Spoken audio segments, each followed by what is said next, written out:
Hello बच्चों, चलिए प्रश्न पढ़ते हैं। 1 ग्राम वजन में कितने इलेक्ट्रॉन इकट्ठा होंगे? चलिए, हमें यहाँ पर प्रश्न के 4 विकल्प दिए हुए हैं। A 1.098 into 10⁻27 electron. B 9.1096 into 10⁻31 electron. C 1 electron. D 1 into 10⁻4 electron. तो चलिए, अब हम प्रश्न की मुख्य अवधारणा देख लेते हैं। तो यहाँ पर हमारे प्रश्न की मुख्य अवधारणा क्या होगी? जो हमारा एक इलेक्ट्रॉन होता है, एक इलेक्ट्रॉन का द्रव्यमान कितना होता है? एक इलेक्ट्रॉन का द्रव्यमान जो होता है वो होता है 9.1 इंटू 10⁻31 किलोग्राम। कितना होता है? 9.1 इंटू 10⁻31 ग्राम होता है। तो 1 किलोग्राम वजन में 1 किलोग्राम 1 किलोग्राम वजन में जो है इलेक्ट्रॉन की संख्या क्या होगी? इलेक्ट्रॉन की संख्या होगी 1/9.1 इंटू 10⁻31 इलेक्ट्रॉन। कितने हो गए?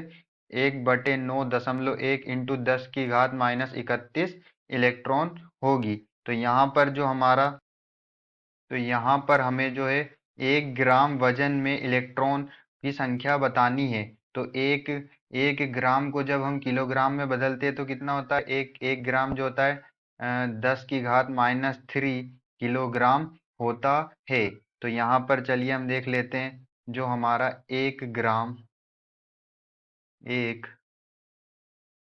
ग्राम वजन, जिसे हम क्या बोलते हैं? 10⁻³ किलोग्राम में इलेक्ट्रॉन की संख्या क्या होगी? जो हमारे 1 किलोग्राम के वजन में है उसमें हम जो है 1 ग्राम कितना होता है हमारा? 1 ग्राम जो होता है 10⁻³ किलोग्राम होता है। तो इससे हम क्या कर देंगे? गुना कर देंगे। तो यहाँ पर हम जब गुना करेंगे 10⁻³ बटे 9.1 गुणित इंटू 10⁻31।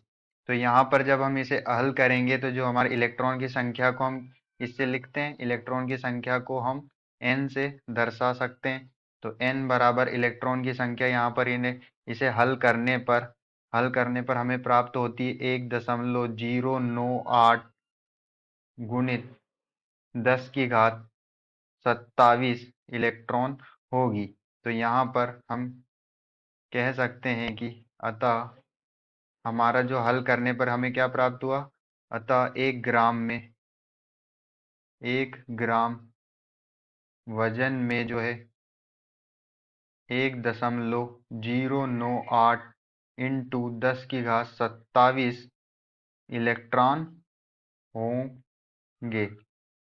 तो चलिए हम अपने विकल्प चेक कर लेते हैं।